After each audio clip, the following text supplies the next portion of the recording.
இந்தியாவுக்கும் சவுத் ஆஃப்ரிக்காவுக்குமான 2வது டெஸ்ட் மேட்ச்க்கான மிக முக்கியமான பயிற்சி ஆட்டம் இப்போ போயிட்டுருக்கு.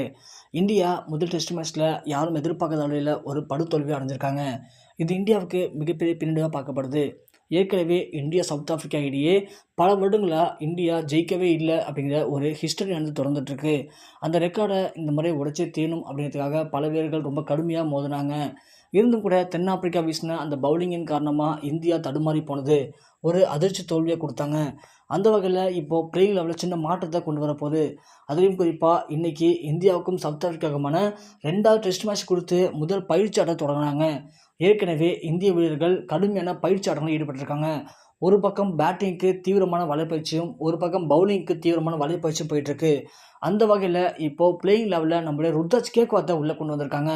ஏன்னா டெஸ்ட் மேட்ச்சில் ஏற்கனவே காயத்தின் காரணமாக தான் விலகியிருந்தார். அந்த நிலைமையில் இப்போது அவருக்கு காயம் சரியாயிடுச்சு. அதனால் அவரை இப்போது இந்த பயிற்சி ஆட்டத்தில் களமிறக்கி விட்டுருக்காங்க. ஸோ அவர் நல்லா ப்ளே பண்ணார் அப்படின்னா கண்டிப்பாக அவரை 2வது டெஸ்ட் மேட்ச்சில் களமிறக்கலாம் அப்படிங்கிற ஐடியாவில் இப்போ இந்திய அணி இருக்குது. ஏன்னா இந்திய அணியில் பேட்டிங் ரொம்ப ஒஸ்ட்டாக இருக்குது. பவுலிங் கூட ஓகே, பேட்டிங் தான் ரொம்ப ஒஸ்ட்டு. அதனால் கண்டிப்பாக பேட்டிங்கில் நல்ல ஒரு வீரர் தேவை. அதற்காக தான் இன்றைக்கி நம்ம ருத்ராஜ் கேக்வாத்தை பயிற்சி ஆட்டத்தில் களமிறக்கி விட்டுருக்காங்க இந்திய அணி. அப்படி களமிறங்கின ருத்ராஜ் கேக்வாத் அவர்கள் இன்னைக்கு ஒரு அற்புதமான பேட்டிங் வெளிப்படுத்திருக்காரு. யாருமே எதிர்பார்க்கவே இல்லை. ஓப்பனிங்கில் இறங்கின ருத்ராஜ் கேக்வாத் அவர்கள் T20 மேட்ச்சில் எப்படி ப்ளே பண்ணுவாரோ அதே மாதிரி ஓப்பனிங்கே அதிரடியான பேட்டிங் வெளிப்படுத்தினார். அதுவும் குறிப்பாக இந்திய அணியை முதல் டெஸ்ட் மேட்ச்சில் அதிகமாக நோகடிச்சது என்னமோ ரபாடா தான். ரபாடிய ஓவர் தான் இந்தியாவை ஒட்டுமொத்தமாக காலி பண்ணிடுச்சு. அப்படி ரபாடாவை இன்னைக்கு அவர் களத்திலேயே கண் சிந்த வச்சுட்டாரு. ஏன்னா ரபாடோடைய பால்கள் எல்லாருமே இன்னைக்கு 6ம் 4மா பறந்துருக்கு. ருத்ராஜ் கேக்வாத் அவர்கள் கொஞ்சம் கூட பயமே இல்லாமல் இன்னைக்கு அற்புதமான ஆட்டத்தை வெளிப்படுத்தினார். அதனால ரபாடாவுக்கு இன்னைக்கு சுத்தமாக ஒரு கான்ஃபிடென்ட்டாக போயிடுச்சு. ஸோ சுத்தமாக ரபாடா ஓவரில் எந்த விக்கெட்டுமே விழாமல் அவர் போட்ட ஓவர்கள் எல்லாத்தையுமே இன்னைக்கு அடித்து நிரவியிருக்காரு.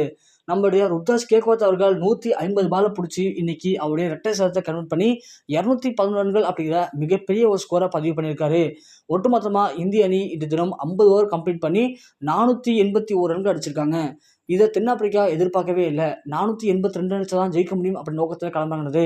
ஆனால் அப்படி களமிறங்கின இந்திய அணியுடைய பவுலர்கள் தென்னாப்பிரிக்காவை அவங்க பங்குக்கு இன்னைக்கு வச்சு செஞ்சுட்டாங்க. யாருமே எதிர்பார்க்காத ஒரு சூப்பரான பவுலிங் இன்னைக்கு வெளிப்படுத்தினாங்க.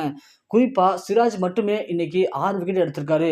அதற்கு காரணம் எப்படி ரபாடா அந்த பவுன்சர் பால்களை வீசி இந்திய அணி கதிகலங்க வச்சாரோ அதே மாதிரி இன்னைக்கு அவர் போட்ட அந்த 148 மேலுக்கு ஸ்பீடு, அதோட அவர் போட்ட அந்த பவுன்சர் பால்கள் எல்லாமே தென்னாப்பிரிக்கா அணியை இன்னைக்கு கதிகலங்க வச்சிருச்சு.